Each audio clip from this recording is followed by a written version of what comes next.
முதலாவது கேள்வியாக எம்மாத்த கமியை சேர்ந்த சகோதரர் மஷாரிக் அவர்கள் ஒரு கேள்வியை கேட்கிறாரு. இஸ்லாமிய வங்கி முறை நடைமுறையில் இருக்கின்றன, வட்டி வங்கிகளும் இவ்வாறு நடைமுறையில் இருக்கின்றன, இவற்றுடன் நாம் தொடர்பு வைக்கலாமா என்று ஒரு கேள்வி. அதே போன்று இன்னும் ஒரு சகோதரர் ஒரு கேள்வியை கேட்டிருக்கிறார். அவருடைய பேர் குறிப்பிடல, ஆனா அவர் கேட்ட கேள்வி என்னன்னு சொன்னா, அமானா வங்கியில் வீட்டு கடன் திட்டம் ஹராமா, அதில் வட்டி உள்ளதா என்று கேட்டிருக்கிறார்.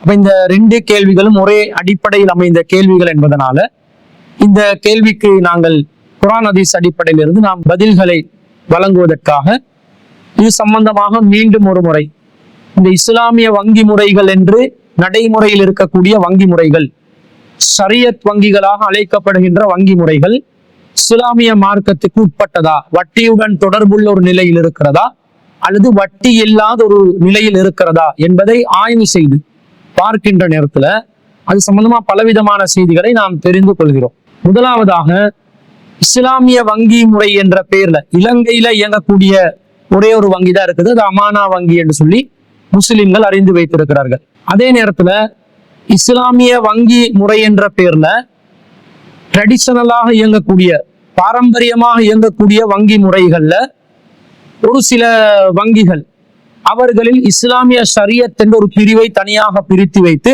அதிலும் இந்த இஸ்லாமிய வங்கி முறை என்ற பெயரில் ஒரு முறையை கையாளுகிறார்கள். அப்படி பலவிதமான வங்கிகள், ஷரியத் வங்கிகள் நடைமுறையில தவிர்த்து கொள்ள முடியாத அளவுக்கு அவர்களும் முஸ்லிம்களுடைய கிட்டத்தட்ட 20 லட்சத்துக்கு அதிகமான முஸ்லிம்கள் இருப்பதனால, குறிப்பாக வியாபாரத்துல கூடுதலான ஒரு பங்களிப்பு செலுத்தக்கூடிய சாரராக இருப்பதனால அந்த ட்ரெடிஷனல் பாரம்பரிய வங்கிகளும் அவர்கள் இந்த இஸ்லாமிய ஷரியத் பிரிவு என்ற பெயரில் ஒரு தனியாக ஒரு பிரிவை துவங்குவதற்கு நிர்பந்திக்கப்பட்டிருக்கிறார்கள். அந்த அடிப்படையில் பேங்க் ஆஃப் சிலோன் என்று சொல்லக்கூடிய வங்கி பிஓசி அந்நூர் என்ற பெயர்ல ஒரு ஷரியா பிரிவு ஒன்றும், கொமர்ஷியல் பேங்க் ஆஃப் சிலோன் என்ற பெயர்ல இயங்கக்கூடிய வங்கி அல் அத்லா இஸ்லாமிக் பேங்கிங் யூனிட் என்ற பெயர்லையும், ஹட்டன் நேஷனல் பேங்க் என்ற பெயர்ல இயங்கக்கூடிய வங்கி அல் நஜா இஸ்லாமிக் பேங்க் யூனிட் என்ற பெயரிலும், பீப்பிள்ஸ் பேங்க் என்ற வங்கி முபாரபா சேவிங் என்ற பெயர்ல ஒரு குறிப்பிட்ட இஸ்லாமிய ஷரியத் என்ற பெயர்ல ஒரு வங்கி முறை ஒன்றை நடைமுறைப்படுத்தி வருகிறார்கள். இந்த வங்கி முறைகள் இஸ்லாத்துக்கு உட்பட்டதா, இஸ்லாமிய பெயர்ல இயங்கக்கூடிய அமானா வங்கி என்ற அந்த வங்கி இஸ்லாத்துக்கு உட்பட்டதா, அல்லது பாரம்பரிய வங்கிகள் என்று இயங்கக்கூடிய வங்கிகள் இஸ்லாமிய ஷரியத் பிரிவென்று நடைமுறைப்படுத்தக்கூடிய இந்த வங்கி முறை இஸ்லாத்துக்கு உட்பட்டதா, வட்டியுடன் சம்பந்தப்பட்டதா இல்லையா என்பதைத்தான் நாம் அறிந்து கொள்ள வேண்டி இருக்கிறது. ஆனா இந்த இஸ்லாமிய வங்கிகளை நாம் ஆய்வு செய்து பார்க்கின்ற நேரத்துல பெரும்பாலான நவீன காலத்துக்கு உட்பட்ட விதத்துல பலவிதமான வியாபார நுணுக்கங்களை கையாண்டு அவர்கள் இஸ்லாமிய வங்கி முறை என்ற ஒரு நடைமுறையை அறிமுகப்படுத்தி வைத்திருக்கிறார்கள்.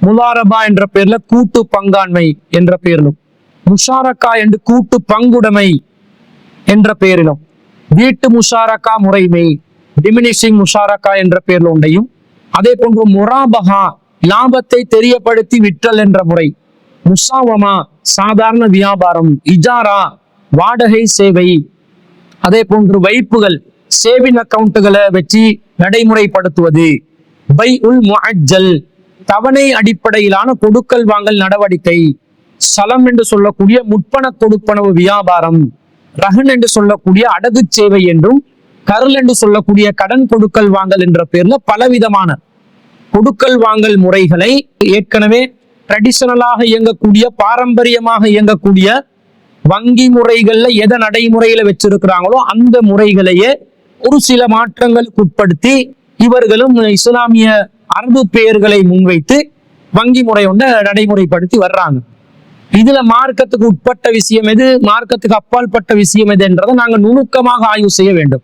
ஏனென்று சொன்னா உங்கள் அனைவருக்கும் தெரியும், இந்த வங்கி முறை என்பதை உலக மக்களுக்கு அறிமுகப்படுத்தி வைத்தது யூதர்கள் தான். யூதர்களை பொறுத்தளவுல அவர்கள் பெரும்பாலும் வட்டியுடன் தொடர்பான வட்டியோட பொருளாதாரத்தை இயக்கக்கூடிய ஒரு நிலையில் இருந்தவர்கள் என்பதை நாம் அறிந்து வைத்திருக்கிறோம். அல்லாஹ்வும் திருக்குர்ஆன்ல சூரத்துன் நிசால 4வது அத்தியாயத்துல 161வது வசனத்துல சொல்லும் போது, யூதர்கள் செய்த அநீதியின் காரணமாக அவர்களுக்கு நாம் அனுமதித்திருந்த ஹலாலானவற்றையும் நாம் அவர்களுக்கு தடை விதித்தோம். என்ன வரம்பு மீறுறாங்க, அதனால தடை விதித்தோம். கசீரா, அவர்கள் அநியாயம் செஞ்சது மட்டுமல்லாமல் அவர்கள் அல்லாஹ்வின் பாதையிலே பெருமளவு மக்களை தடுத்து கொண்டிருந்தார்கள். அதே போன்று அவர்களுக்கு ஹலாலானது ஹராமாக ஆக்குவதற்கு எது காரணம் என்று சொன்னா ரிபா, அவர்கள் வட்டியை பொருளாதாரமாக அறிமுகப்படுத்தி அதன் மூலம் உண்டார்கள். வகது நுஹு அன்ஹு, அதை அவர்களுக்கு தடை செய்யப்பட்டிருந்த நிலையிலும் அநியாயமான முறையில் மக்களுடைய பொருளாதாரத்தை அவர்கள் உண்டு கழித்தார்கள். இதனால அதாபன் அலீமா, இவர்கள்ல யாரு காஃபிர்களோ அவர்களுக்கு நாம் கடுமையான நோவினை செய்யக்கூடிய வேதனையை தயாரித்திருக்கிறோம் என்று சொல்லி அல்லாஹ் தஆலா சொல்கிறார். அப்ப யூதர்கள் அல்லாஹ்வினால் சபிக்கப்படுவதற்கும் யூதர்கள் தண்டனைக்குரியவர்களாக ஆக்கப்படுவதற்கும் அடிப்படையான காரணமே வட்டியுடன் அவர்கள் பொருளாதார தொடர்பை வைத்திருந்ததுதான். உலகத்துல நபிகள் நாயகம் ஸல்லல்லாஹு அலைஹி வஸல்லம் காலத்திலே அவங்க வட்டியோடு தான் இருந்தாங்க. அந்த வட்டி பொருளாதாரம் வியாபாரத்துக்கு ஒப்பிட்டு வியாபாரமும் வட்டியும் ஒன்றுதான் என்று வாதிட்டார்கள்.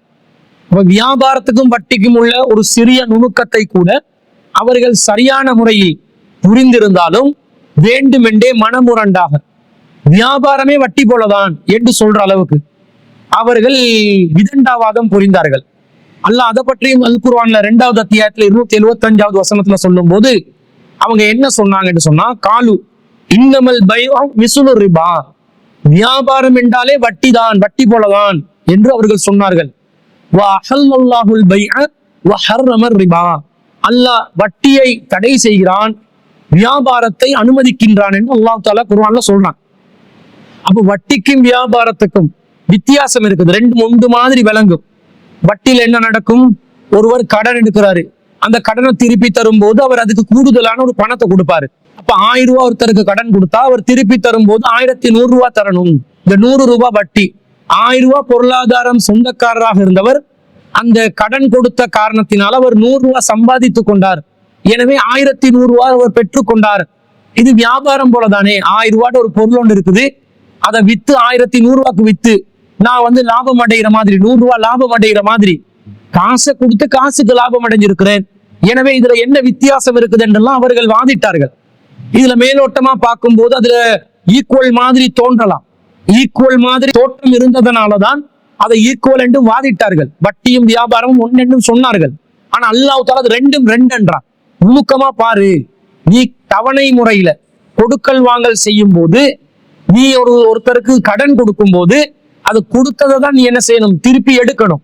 கூடுதலாக ஒரு கால தாமதத்தை அடிப்படையாக வைத்து நீ லாபத்தை அடைந்தால் அது வட்டி என்கிறான் அல்லாஹ். ஆனா வியாபாரத்தை பொறுத்தளவுல ஒரு சரக்கு இருக்குது, ஒரு பொருள் இருக்குது, அந்த பொருளுக்கு நான் கொள்வனவு செய்த அந்த செலவினங்களை கவனத்தில் கொண்டு அதற்கு ஒரு லாபத்தை வைத்து நான் உடனடியாக கைமாத்துகிறேன். உடனடியாக கைமாற்றும் பொழுது அதுக்கு நான் எந்த ஒரு வட்டியையும் வைக்கல, லாபத்தை தான் வச்சிருக்கிறேன். ஒரு காசை கடனுக்கு கொடுத்து காலத்தை தாமதமாக்குற ஒரே காரணத்துக்காக வேண்டி லாபம் உழைப்பதும், ஒரு பொருளை அதற்கு ஒரு லாபத்தை வைத்து விற்று அந்த லாபத்தை அனுபவிப்பதும் என்றது ரெண்டும் ரெண்டாக இருக்கிறது, ஒன்றாக இல்லை. இங்க கடன்ல காசை கொடுக்கிறாய், காசை கொடுத்தது அவனுடைய இயலாமைய கருத்துல கொண்டு அவனுடைய இயலாமைய காரணமாக்கி அதன் மூலம் நீ லாபத்தை சம்பாதித்துக் கொள்கிறாய். ஆனா சரக்க பொறுத்தளவுல ஒருத்தனுடைய இயலாமையை நாங்க பயன்படுத்தல, முடிஞ்சதை தான் அவன் வாங்குறான். எவனுக்கு பர்ச்சேசிங் அபிலிட்டி இருக்குதோ, எவனுக்கு ஒரு பொருளை வாங்குற சக்தி இருக்குதோ அவன் தான் ஒரு பொருளை வாங்குவான். அப்ப எவனுக்கு சக்தி இருக்குதோ அவனிடம் இருந்து ஒரு பொருளை வித்து அதன் மூலம் லாபம் அடைவதை இஸ்லாம் வியாபாரம் என்கிறது. இதை இஸ்லாம் அனுமதிக்கிறது. அப்ப இந்த ரெண்டுக்கும் வித்தியாசம் இருக்குது.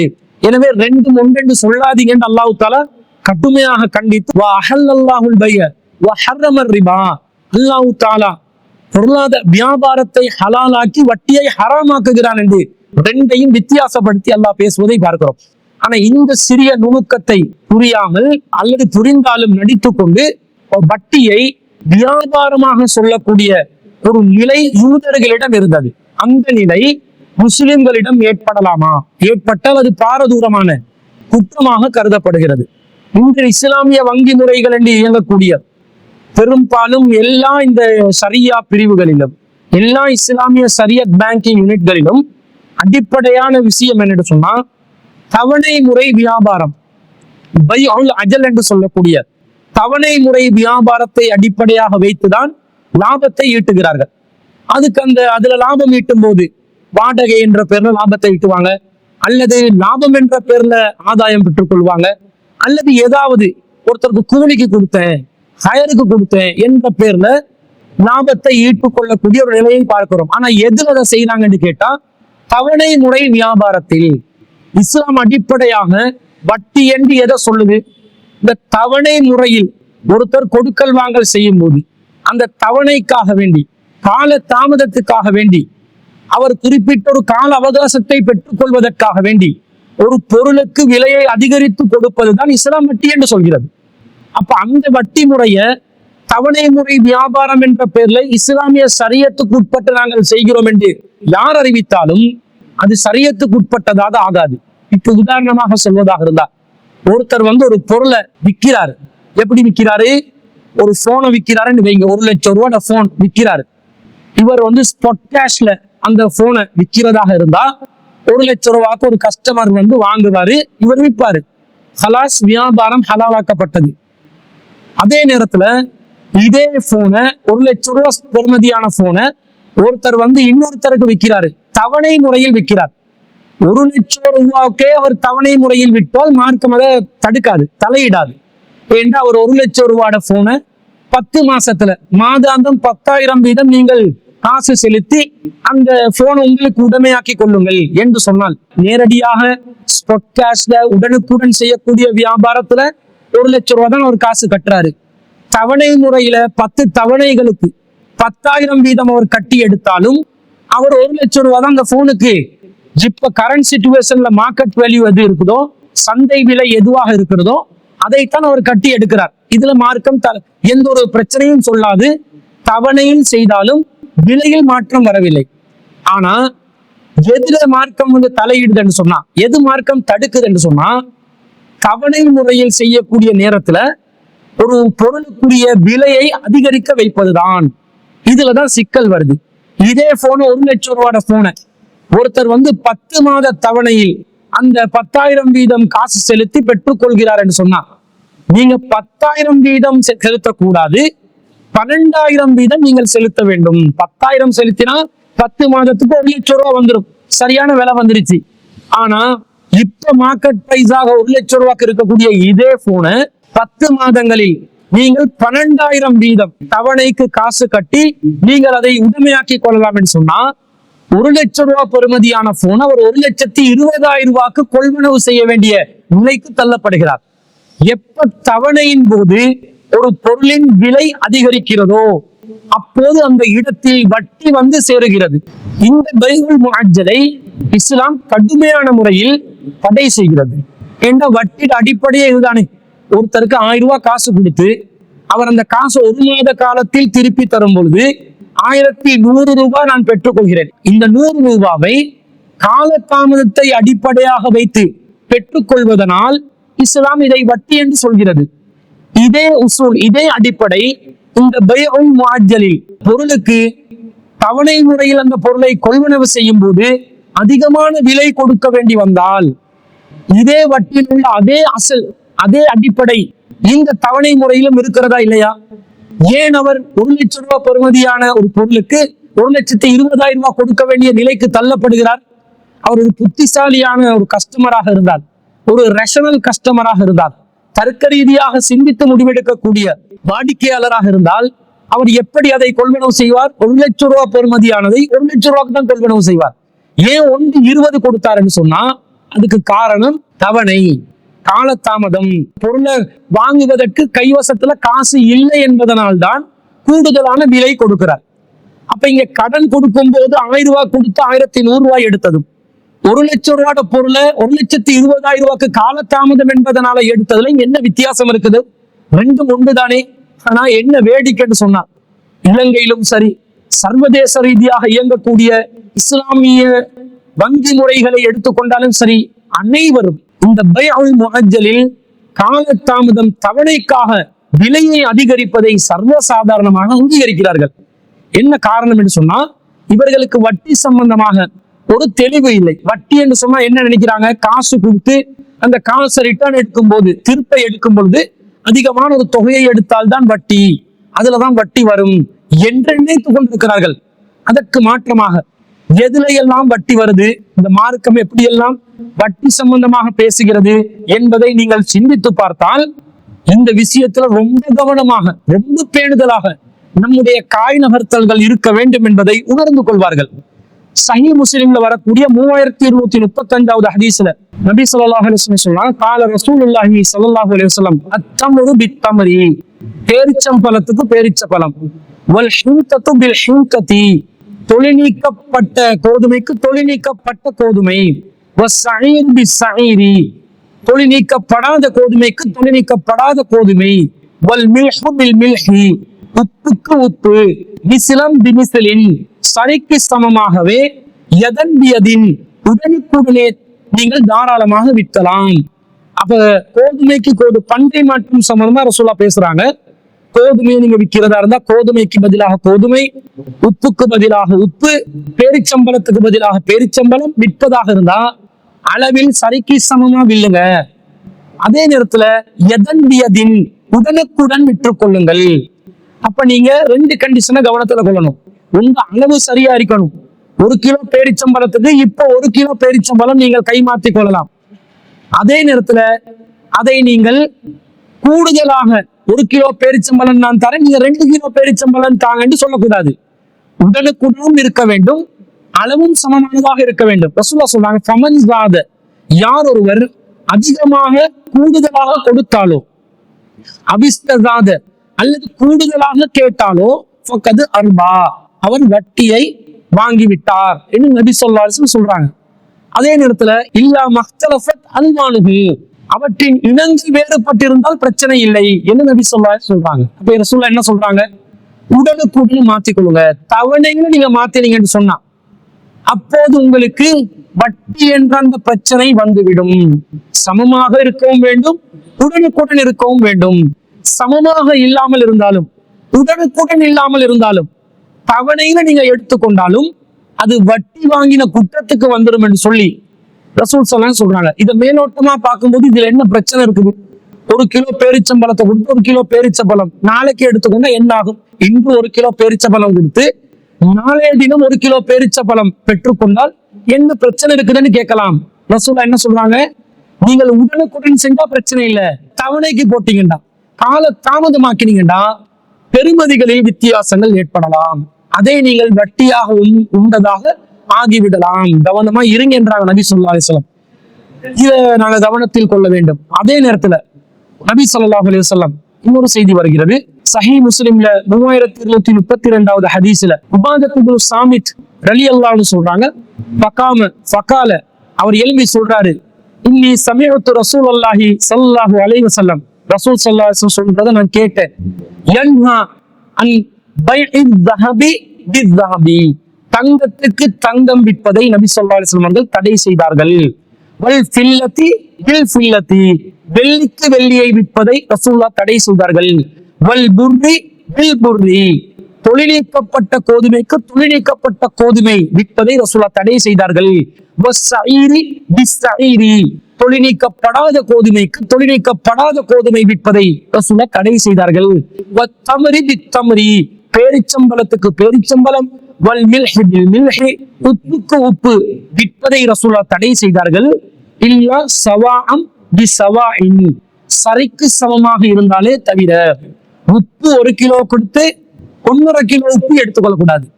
பேரிச்சம்பழம் 1 கிலோ கொடுத்து 1.5 கிலோ பேரிச்சம்பழம் எடுத்துக்கொள்ளக்கூடாது. உடனுக்குடன் இருந்தாலும் சரிக்கு சமமா இருக்கணும். ஏன்னா கூடுதலா எடுத்தா வட்டியை வாங்கின மாதிரி ஆகிரும். அதே நேரத்துல ரசூல் ஸல்லல்லாஹு அலைஹி சொல்றாங்க, ஐனன் பி ஐனின், உடனுக்குடன் இருக்க வேண்டும். தவணையில செஞ்சீங்கடா, சரிக்கு சமமா இருந்தாலும் சரி, தவணைக்கு போயிட்டீங்கடா அதுவும் வட்டியாகிவிடும். ரசூலுல்லாஹ் சொல்றாங்க, ஃபமன் ஜாத அபிஸ்தாத, யார் ஒருவர் கூடுதலாக கொடுக்கிறாரோ அல்லது கூடுதலாக பெற்றுக் கொள்கிறார்களோ, ஃபக்கது அர்பா, அவர்கள் வட்டியை வாங்கி விட்டார்கள் என்று நபி ஸல்லல்லாஹு அலைஹி வஸல்லம் அவர்கள் சொல்வதை பார்க்கிறோம். அப்ப ரொம்ப பேணுதலாக கவனமாக இருக்கணுமா இல்லையா? ஒரு பொருளை இன்னொரு பொருளோட மாத்தி கொள்றதாக இருந்தாலும் உடனுக்குடன் செய்யுங்க, தவணையில செய்யாதீங்க. உடனுக்குடன் செய்வதாக இருந்தாலும் சமமாக செய்யுங்க. தவணை முறையில சமமாக செய்தாலும் அங்கீகரிக்க மாட்டேன் என்று நபி ஸல்லல்லாஹு அலைஹி வஸல்லம் சொல்றாங்கன்னா, வட்டி என்றது ஒரு பொருளுடைய பெறுமதியை அதிகரிக்க செய்வதனால் தவணையில் பெறுமதியை அதிகரிக்க செய்தாலும் சரி, அதே நேரத்துல ஒரு பொருளுடைய உடனுக்குடன் கைமாற்றும் பொழுது அந்த பொருளுக்கு பதிலாக கூடுதலாக ஒரு பொருளை எடுத்துக்கொண்டாலும் வட்டி கலந்து விடும் என்று எச்சரிக்கை செய்யப்பட்ட ஒரு மார்க்கத்துல இருக்கிறோம். ரொம்ப கவனமா இருக்கணுமா இல்லையா? இருக்கணும். இப்ப இஸ்லாமிய வங்கி முறை எல்லாமே இந்த பைஅல் முஅஜ்ஜல் என்று சொல்லக்கூடிய தவணை முறையில் விலை அதிகரிப்பதை அனுமதிக்கிறார்கள். கேட்டா என்ன சொல்றாங்க? ரசூலுல்லாஹ் எதை தடை செஞ்சாங்களாம்? பொருளுக்கு பொருள் வாங்கும் போது விலை கூடுவதைத்தான் ரசூல் ஸல்லல்லாஹு அலைஹி வஸல்லம் அவர்கள் தடை செய்தார்கள். பொருளுக்கு பொருள் வாங்கும் போது விலை கூடுவதும் அல்லது தவணை முறையில பொருளுக்கு பொருள் விலை கூடுவதையும் தான் ரசூல் ஸல்லல்லாஹு அலைஹி வஸல்லம் தடை செய்தார்கள். காசுக்கும் பொருளுக்கும் கை மாறுவதை ரசூலுல்லாஹ் தடை செய்யல் என்று ஒரு அற்புதமான விளக்கம் சொல்றாங்க. இந்த காசு என்பது என்ன? அது ஒரு இன்டர்மீடியேட்டாக வரக்கூடிய, நம்முடைய கொடுக்கல் வாங்கல்ல மீடியேட்டரா வரக்கூடிய ஒரு ஊடகமே தவிர அது ஒரு அடிப்படையான பொருளா? அது ஒரு அடிப்படையான பொருள் இல்லை. காசு என்பதை நான் ஒரு பொருள் வாங்குவதற்கும் விற்பதற்கும் அரசாங்கத்தால நமக்கு அனுமதித்திருக்கக்கூடிய ஒரு உத்தரவாத பத்திரம், அவ்வளவுதான். உத்தரவாதத்திற்காக தரக்கூடிய ஒரு ஊடகம். அடிப்படை என்ன? நீங்க கொடுக்கிற பொருள்ல, நீங்க வாங்குற பொருள், கொடுக்கிற பொருள் எதை நீங்க கொடுக்குறீங்களோ அதிகமான விலையை கொடுத்து சந்தை விலைக்கு இல்லாத ஒரு விலையை நீங்களாக அதிகரிக்க வைத்துக் கொண்டு நீங்கள் அதை கொள்வனவு செய்தால் அல்லது விற்பனை செய்தால் அது வட்டியில வந்து சேர்ந்துடும் என்றது அடிப்படை இல்லையா? காசுக்கு கொடுக்கறதுல கூட பிரச்சனை இல்லை. ஒன்று ஸ்பாட் கேஷ் வியாபாரமா இருந்தா ஒரு பொருள் சந்தை விலை 1,00,000 ரூபாய், அதே நேரத்துல இன்னொரு ஒரு கடையில போயிட்டு பொருளுக்கு விலை விசாரிக்கும் போது 1,10,000 ரூபாய்ன்றான். அப்ப நான் அறியாம புரியாம ஏமாற்றம் அடைந்து 1,10,000 ரூபாய் கொண்டு வாங்கினா அவர் வட்டியை வித்ததாகவும் நான் வட்டிக்கு வாங்கினதாகவும் ஆகாது. ஏனென்றா ஒரே பொருளுக்கு பல விலைகள் இருக்கலாம். ஸ்பாட்ல வாங்கும் போது பல விலைகள் வந்தால் அது அந்த கஸ்டமர் தெரிஞ்சுக்கொள்ளணும் எது லாபகரமான பொருள், எந்த இடத்துல விலை குறைவாக வாங்க முடியும் என்பதை அவர் தீர்மானித்துக் கொள்ள வேண்டும். ஆனா தவணை வந்து விட்டால் தவணையை காரணமாக்கி ஒரு பொருளுக்கு விலையை கூட்டுறோம். மார்க்கெட் பிரைஸ் 1,00,000 ரூபாய் விளங்குது. ஒரு மாசம் செக்குக்காக வேண்டிய அந்த பொருளை வாங்கும் போது அவன் 1,10,000 என்று சொல்றான்டா. மார்க்கெட்ல 1,00,000 ரூபாய் தெளிவாக தெரிஞ்சு நான் தீர விசாரிச்சு ஆய்வு செய்து வாங்கக்கூடிய நிலையில் 1,00,000 ரூபாய்க்கு வாங்கக்கூடிய ஒரு பொருளை ஒரு மாத காலம் தாமதமாக பெற்றுக் கொள்வதனால 1,10,000 ஆக்கினான்டா. அவன் 10,000 ரூபாவை தாமதத்துக்காக வேண்டி லாபம் அடைகிறான். எனவே வட்டியை வாங்குகிறான் என்றுதான் அர்த்தம். இதை புரிஞ்சு கொள்ள முடியாதா? ரசூலுல்லாஹ் எதை நேரடியாக வட்டி என்று தடை செய்தார்களோ அதை எப்படி பைஅல் முஅஜ்ஜல் என்ற பெயர்ல இவர்கள் அனுமதிப்பார்கள் என்பதை சிந்திக்க வேண்டும். இப்ப கேள்வி கேட்ட சகோதரர் என்ன கேட்கிறார்? வீடு திட்டம் என்று ஒரு திட்டத்தை வச்சிருக்கிறாங்க. இந்த வீடு திட்ட முறை சரியா என்பதைத்தான் அவர் கேள்வியாக கேட்கிறார். இந்த இஸ்லாமிய வங்கி முறைகள் வீடு திட்டத்தை எப்படி வச்சிருக்கிறாங்கன்னா 2 விதமா வச்சிருக்கிறாங்க. ஒரு முறை என்னன்னு சொன்னா, இப்போ ஒருவர் ஒரு வாடிக்கையாளர் வருகிறார். அவருக்கு ஒரு வீடு வாங்கணும் என்றாரு. அந்த வீட்டோட பெறுமதியை வங்கி நிறுவனமும் அவரும் சேர்ந்து தீர்மானித்து எத்தனை லட்சம் ரூபாய்க்கு நீங்க வீடு பாக்குறீங்க, நான் 1 கோடி ரூபாய்க்கு வீடு பாக்குறேன் என்றாரு. சரி, எந்த வீடுன்றதுலாம் செலக்ட் பண்ணிட்டு வங்கி என்ன செய்யும்? இஸ்லாமிய வங்கி அந்த வீட்டை 1 கோடி ரூபாவுக்கு கொள்வனவு செய்யும். கொள்வனவு செய்து விட்டு வங்கி ஒரு லாபத்தை வைக்கும். என்ன லாபம்? அந்த வீட்டை வாங்கி நான் இப்ப வாடிக்கையாளருக்கு விற்க போறேன். வாடிக்கையாளருக்கு விற்கும் போது நான் ஒரு லாபத்தை வச்சு கொள்ளலாமா இல்லையா? லாபம் வைக்கத்தானே செய்கிறார்கள் அனைவரும். இதுதானே முதாரபா, இதுதானே வியாபார முறை. இதுல என்ன இருக்குதுன்னு சொல்லி 1 கோடி ரூபாய் வீட்டுக்கு ஒரு 10 லட்சம் ரூபாய் எக்ஸ்ட்ரா சேர்த்துக்கொண்டு 1,10,00,000 ரூபாய் நீங்க அந்த வீட்டை இப்ப வாங்குறீங்களா என்று கேட்கிறார். வாடிக்கையாளர் எந்த வீட்டை வாங்கணும் என்று வந்தாரோ அந்த வீட்டை வங்கி வாங்கி கொள்கிறார்கள். வங்கி வாங்கி கொண்டு மார்க்கெட்ல சந்தையில எந்த விலைக்கு அந்த வீடு இருந்துச்சோ அந்த விலைக்கு மேலதிகமாக ஒரு 10 லட்சம் ரூபாய் சேர்த்து லாபம் என்ற பேர்ல ஒரு 10 லட்சம் ரூபாவை சேர்த்து 1,10,00,000 ரூபாய்க்கு வாடிக்கையாளருக்கு தவணை முறையில் அந்த வீடை விற்பனை செய்வதற்கு வங்கி முன் வருகிறது. வாடிக்கையாளர் என்ன செய்கிறார்? 1 கோடி ரூபாய் பெறுமதியான வீட்டை இந்த வங்கியை அணுகிய காரணத்தினால் வங்கி அணுகியதற்கு என்ன காரணம்? தன்னிடம் 1 கோடி ரூபாய் காசு கொடுத்து வீடை வாங்குவதற்கு வசதி இல்லை. தான் கஷ்டத்தில் இருக்கிறார். அந்த கஷ்டத்தில் இருக்கிற காரணத்தினால் வங்கி உதவி செய்ய வேண்டும் நாடி போறாரு. ஆனா வங்கி என்ன பண்றாங்க? அந்த வாடிக்கையாளருடைய கஷ்ட நிலை, அவருடைய பலவீனம், அவருடைய தேவையை அந்த வாடிக்கையாளரை வைத்துத்தான் ஆதாயத்தை சூறையாடி கொள்வதற்கு, பொருளாதாரத்தை சூறையாடி கொள்வதற்கு ஒரு சாதகமாக பயன்படுத்தி கொண்டு பச்சையாக அநியாயமாக 1 கோடி ரூபாய் பெறுமதியான அந்த வீட்டுக்கு 10 லட்சம் ரூபாய் லாபம் என்ற பேர்ல வச்சு 1,10,00,000 என்று வீட்டுக்கு விலைய சொல்றாங்க. வாடிக்கையாளர் வேறு வழி இல்லாம வாங்குறார். வாங்கி என்ன செய்யறாரு? அவர் 20 தவணையில அந்த 1,10,00,000 ரூபாய் நான் கட்டி முடிக்கிறேன் என்று சொல்லி கட்டி முடிச்சுட்டு அந்த வீட்டை வாங்கி விட்டு செல்வார். இது ஒரு முறை. முலாரபா முறையில் வீடு கடன் திட்டம் என்று வைத்திருக்கிறார்கள். இப்ப என்ன பிரச்சனைன்னு சொன்னா, ஒருவரிடம் 1 கோடி ரூபாய் காசு இருக்குது. அவர் என்ன செய்கிறார்? தனக்கு 1 கோடி ரூபாய் பெறுமதியான ஒரு வீட்டை பார்க்கிறாரு. வீட்டை பார்த்து அந்த 1 கோடி ரூபாய் பெறுமதியான வீட்டை வாங்கிக் கொள்வார். 1 கோடி ரூபாய் கையில் காசு இருப்பவர் 1 கோடி ரூபாய் பெறுமதியான வீட்டை 1,10,00,000 ரூபாய்க்கு வாங்குவாரா? வாங்க மாட்டார். அந்த இஸ்லாமிய வங்கி நிறுவனங்கள்ல வேலை செய்யற ஊழியர்கள் அப்படி வாங்குவார்களா? வாங்க மாட்டார்கள். அந்த இஸ்லாமிய வங்கி நிறுவனங்கள்ல டிரெக்டர்களாக, சிஓக்களாக இருக்கக்கூடியவர்கள் வாங்குவார்களா? வாங்க மாட்டார்கள். காரணம், அப்படி வாங்கினால் அவன் ஒரு அடிமட்ட முட்டாளாக இருப்பான். ஏன்? 1 கோடி ரூபாய் பெறுமதியா இருக்கும் பொழுது எதுக்கு 1,10,00,000 கொடுக்கணும்? 10 லட்சம் கொடுக்கணும்?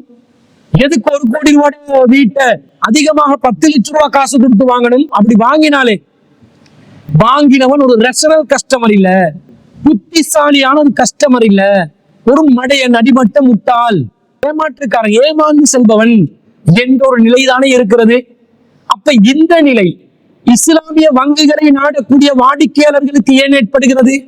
அவர்கள் ஏன் அதை அங்கீகரிக்கிறார்கள்? அவன் மடையன் என்பதனாலயா?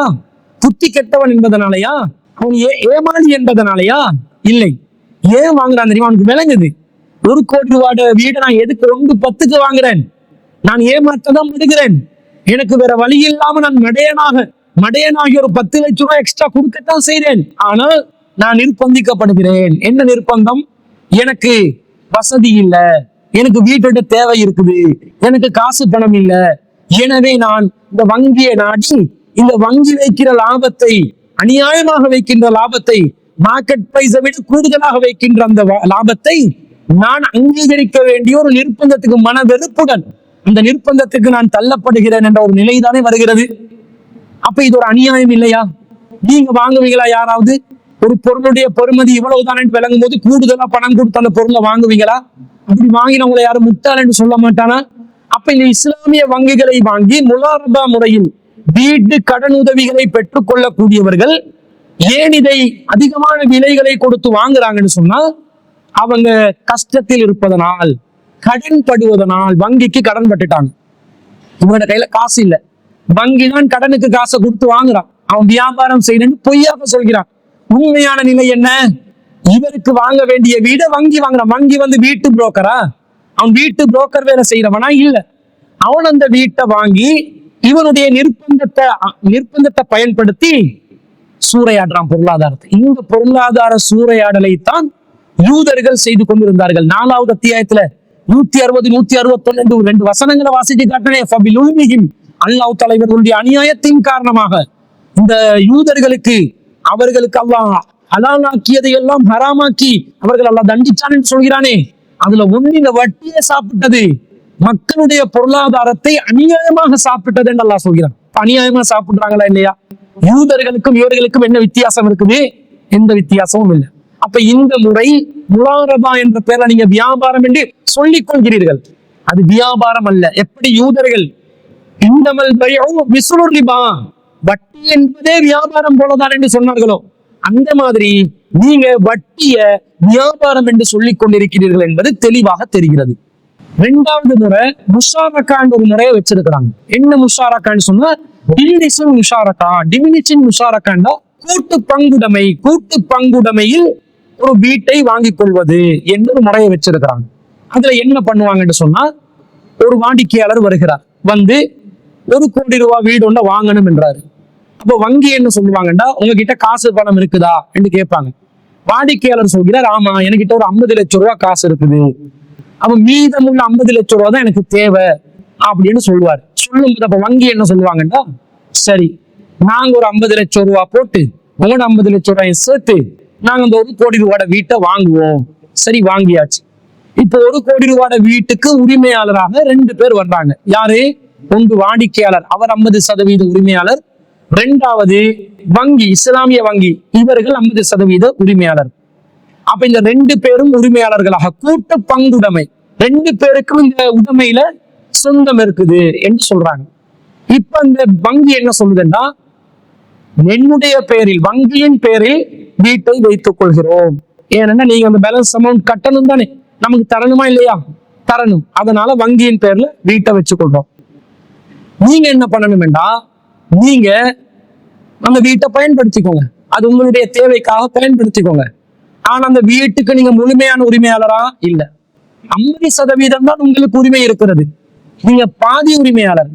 50% உரிமையை நீங்கள் வைத்திருப்பதனால நீங்க மொத்தமா அந்த வீட்டை ஃப்ரீயா அனுபவிக்கலாமா? அனுபவிக்க முடியாது. அப்ப நீங்க என்ன பண்ணணும், 50% உங்களுக்கு சொந்தமான வீடு, 50% வங்கிக்கு சொந்தமான வீடு என்பதனால் நீங்க முழுசா 100% வீட்டை பயன்படுத்துறதுனால நீங்க உங்களுக்கு சொந்தம் இல்லாத 50%த்தையும் வீட்டு பயன்படுத்துறீங்களே, அதுக்கு வங்கிக்கு வாடகை செலுத்துங்கள். அப்ப நீங்க 10 மாசத்துல மீதமுள்ள 50 லட்சத்தை நீங்க கட்டுறதாக இருந்தா நீங்க என்ன செய்யணும், 5 லட்சம் ரூபாய் வீதம் 10 மாசத்துக்கு நீங்க அந்த வங்கிக்கு கொடுக்க வேண்டிய காசையும் கட்டணும். அதே நேரத்துல 10 மாசத்துக்கு நீங்க பாதி உரிமை உள்ள வீட்டை முழுமையா நீங்க பயன்படுத்துறதுனால அந்த வீட்டுக்கு நீங்க பாதி அளவு வாடகை கொடுக்க வேண்டும். அப்ப அவர் 50 லட்சம் ரூபாய் 10 தவணையில 5 லட்சம் ரூபாய் வீதமும் கட்டணும்.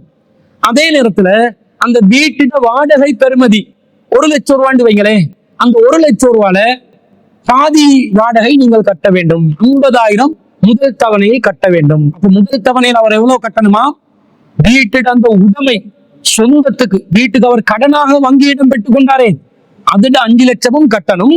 அதே நேரத்துல முதல் மாசத்துல இவர் பாதி உரிமையாளர் என்பதனால 50,000 ரூபாய் வாடகையும் கட்டணும். சரி, இவர் முதல் மாசத்துல 5 லட்சம் கட்டிட்டாரு. இப்ப அந்த வீட்டுக்கு 55% வாடிக்கையாளர் உரிமையாகி விடுவார், 45% வங்கி உரிமையாளராக மாறிவிடுவார். இந்த நேரத்துல 2வது தவணையில் அவர் 5 லட்சம் கட்டுறாரு. இப்ப 2வது தவணையில் 5 லட்சம் கட்டின உடனே அவர் கூலி எவ்வளவு கட்டணம் தெரியுமா, 55% கூலி. அதாவது 1 லட்சம் ரூபாய் பெறுமதியான வீட்டுல அவர் 55% உரிமையாளர். எனவே அவர் 45,000 வாடகை கட்ட வேண்டும்.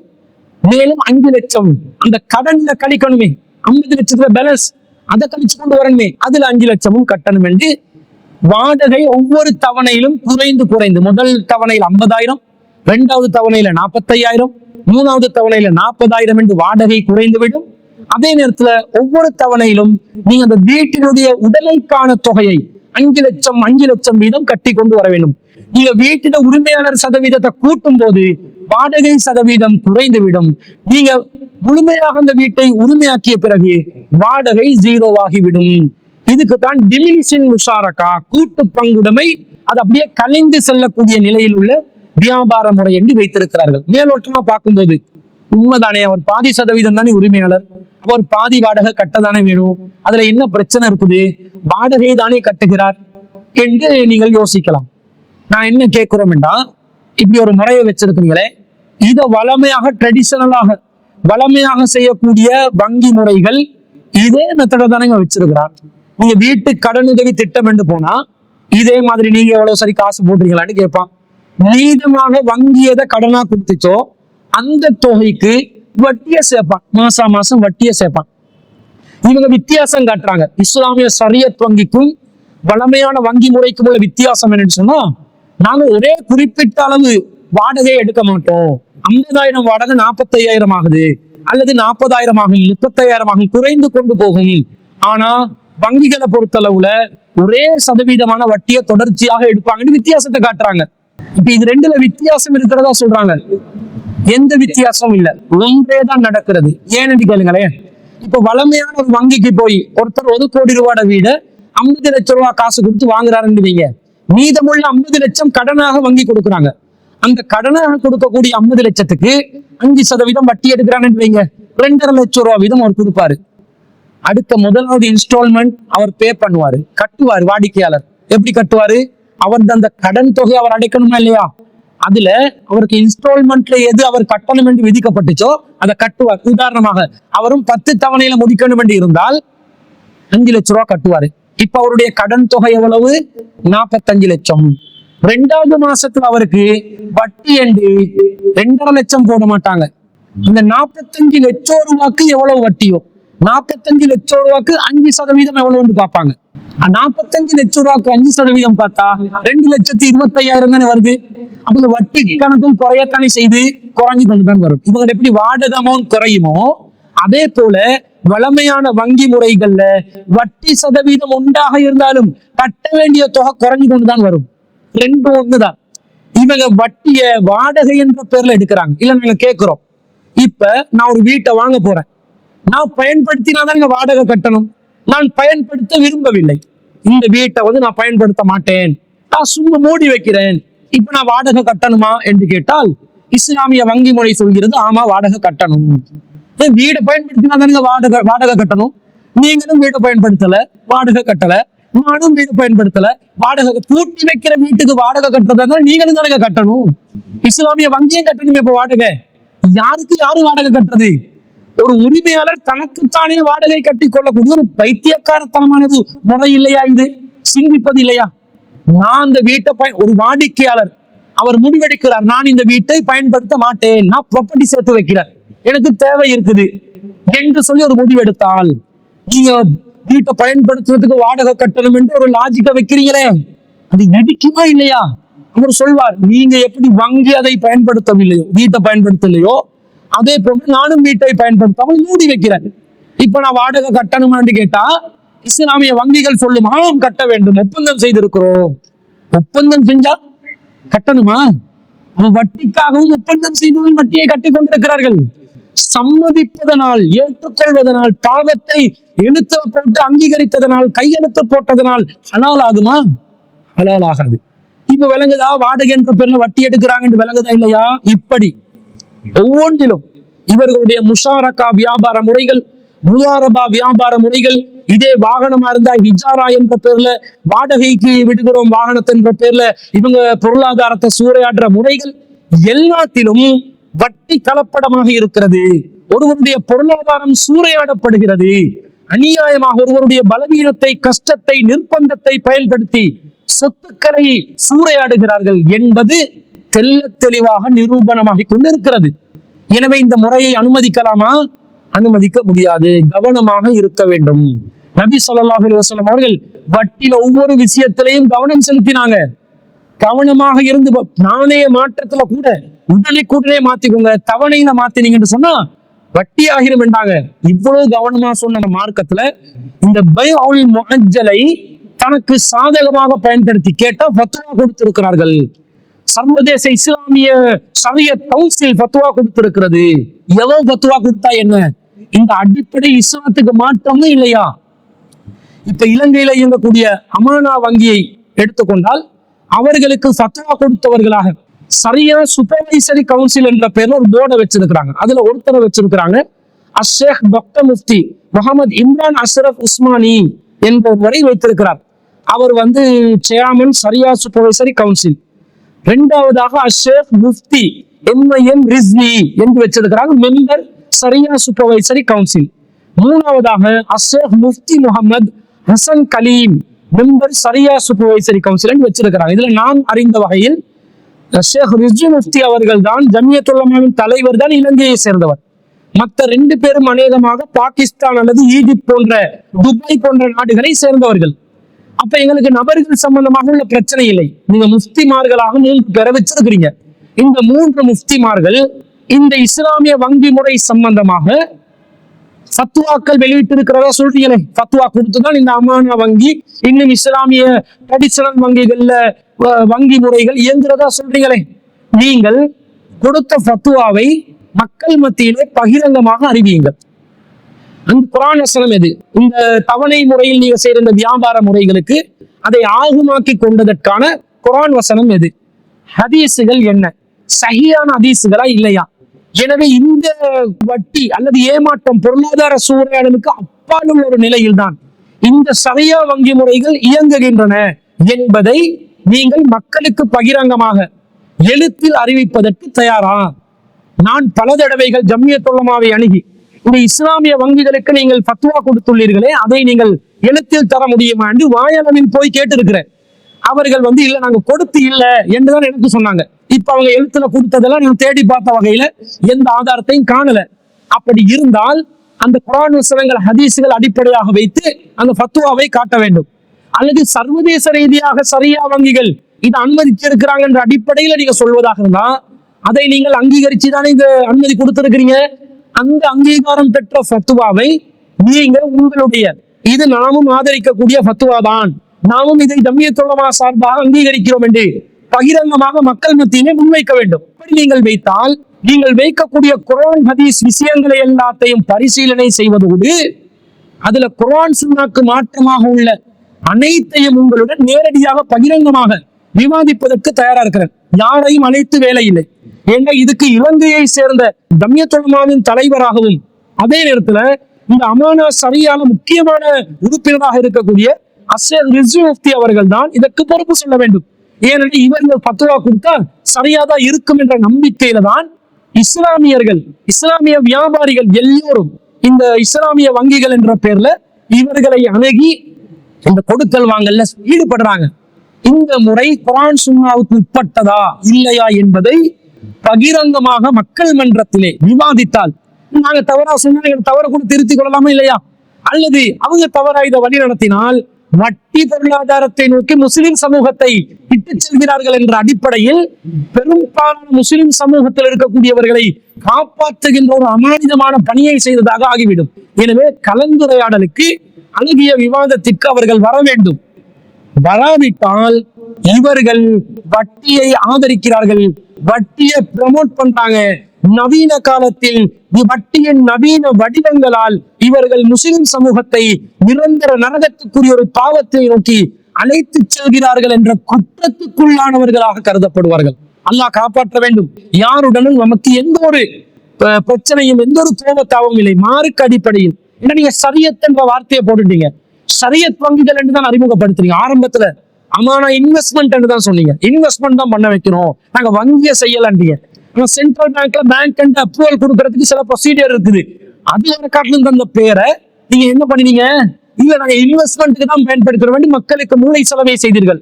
இப்ப என்ன பண்றீங்கன்னா பேங்க் என்று பகிரங்கமாக அறிவித்துக் கொண்டு செய்கிறீர்கள். பரவாயில்லை, மார்க்கத்துக்கு உட்பட்டதாக இருந்தா நாங்களும் சேர்ந்து அதை பிரச்சாரம் செய்யும். இஸ்லாமிய வழிமுறைக்கு உட்படுத்தப்பட்டது, எனவே இதை நீங்கள் தாராளமாக இதை நீங்கள் அங்கீகரிக்கலாம் என்று சொல்வோம். நாங்க ஆய்வு செய்த வகையில வட்டியை தெளிவாக அறவிடக்கூடிய ஒரு நிறுவனமாக இஸ்லாமிய வங்கிகள் இயங்குவதை பார்க்கிறோம். எனவே இதற்கு நீங்கள் மார்க்க ரீதியான உங்களுடைய ஃபத்வாக்களை வழங்க வேண்டும். குர்ஆன் சுன்னா அடிப்படை ஏற்கனவே ஃபத்வா கொடுத்துதான் ஆரம்பிச்சிருக்கிறீங்க. அந்த ஃபத்வாவின் பிரதியை மக்கள் மயப்படுத்த வேண்டும். ஜம்மியத் உலமாவின் ஃபத்வா எண்ணுடன் இஸ்லாமிய வங்கிகளுக்கு கொடுக்கப்பட்டிருக்கக்கூடிய அல்லது தேசிய வளமையான இஸ்லாமிய பிரிவுகளுக்கு வழங்கப்பட்டிருக்கக்கூடிய அந்த ஃபத்வாக்களுடைய பிரதிகளை நீங்கள் வெளிப்படுத்த வேண்டும். அதில் இருக்கக்கூடிய குர்ஆன் வசனங்கள் ஹதீஸுகள் என்னன்றது பொதுமக்கள் பரிசீலனைக்கு கொடுக்க வேண்டும். அப்படி நீங்கள் வெளிப்படுத்தாவிட்டால் நீங்கள் நேருக்கு நேர் ஒரு ஊடகத்தில், சமூக ஊடகத்தில் அல்ல, பகிரங்க ஒரு மாஸ் மீடியாவுல இது சம்பந்தமாக ஒரு விவாதத்துக்கு வரணும். அல்லது நேரடியாக மக்கள் மன்றத்துல நேருக்கு நேர் சந்திக்கக்கூடிய விதத்துல ஒரு விவாதத்திற்கு இது சம்பந்தமாக மக்களுக்கு சரியான வழிகாட்டல்களை காட்டிவிட்டால் எந்த பிரச்சனையும் இல்லை. இல்லாட்டி நீங்க வட்டியை நோக்கி மக்களை அழைக்கிறீர்கள் என்ற குற்றச்சாட்டு நீடிக்கும் என்பதை தெரிவித்துக் கொண்டு இவர்கள் இஸ்லாமிய வங்கி முறையாக இயங்கவில்லை என்பதுதான் நம்முடைய ஆய்வின் ஏற்படுத்தின முடிவாக இருக்கிறது என்பதை நாம் அறிவித்துக் கொள்வதோடு, இந்த மாதிரி வங்கிகளோட தொடர்பு வைக்கலாம் வேண்டாம். இந்த வட்டியோட இருக்கக்கூடிய தொடர்பு எந்த வங்கியோடையும் வைக்க இயலாது. யாரோட தொடர்பு வைக்கலாம், நாங்க கொடுத்த காசை திருப்பி எடுக்கலாமா என்றதை மட்டும் பாருங்க. கொடுக்கணும், எடுக்கணும். கரண்ட் அக்கௌண்ட்டை யூஸ் பண்றோம், நாங்க வைக்கிற காசு திருப்பி எடுக்கலாம். சேவிங் அக்கௌண்ட்டை யூஸ் பண்றோம், அதுக்கு ஒரு கடிதம் கொடுத்தால் இதுக்கு வட்டியை சேர்த்து விடாதுன்னு வளமையான வங்கிகள் வட்டியை சேர்க்க மாட்டாங்க. அந்த அடிப்படையில் இந்த பணத்தை பாதுகாப்பா வைப்பதற்கும் சர்வதேச ரீதியான கொடுக்கல் வாங்கல் செய்வதற்கும் செக்கை பயன்படுத்தி வியாபாரம் செய்வதற்கும் வட்டி இல்லாம என்னுடைய கண்ட்ரோல்ல வியாபாரம் செய்வதற்குரிய எது சேவையாக இருக்கிறதோ அதற்கு மாத்திரம் இவர்களை பயன்படுத்திக் கொள்ளலாம். வட்டியுடன் தொடர்பான எந்த ஒரு வேலையிலும் தேசிய ஏனைய வங்கிகளையும் பயன்படுத்திக் கொள்ளக்கூடாது மார்க்க ரீதியாக. அதே போன்று இஸ்லாமிய வங்கி என்ற பெயர்ல இயங்குற வங்கிகளையும் பயன்படுத்த முடியாது என்பதுதான் மார்க்கத்தின் தீர்ப்பாக உங்கள் முன்னாடி நாங்கள் வைக்கின்றோம். எனவே அந்த கேள்வி கேட்ட சகோதரர்கள் இதை நன்றாக கவனித்து ஆய்வு செய்து உங்களுடைய விஷயத்துக்காக வேண்டி நாங்கள் பதிலை தொகுத்து வழங்கி இருக்கிறோம். இது நீங்க கேட்ட கேள்விக்கு பதிலாக இப்போது நாங்கள் சமர்ப்பித்திருக்கோம்.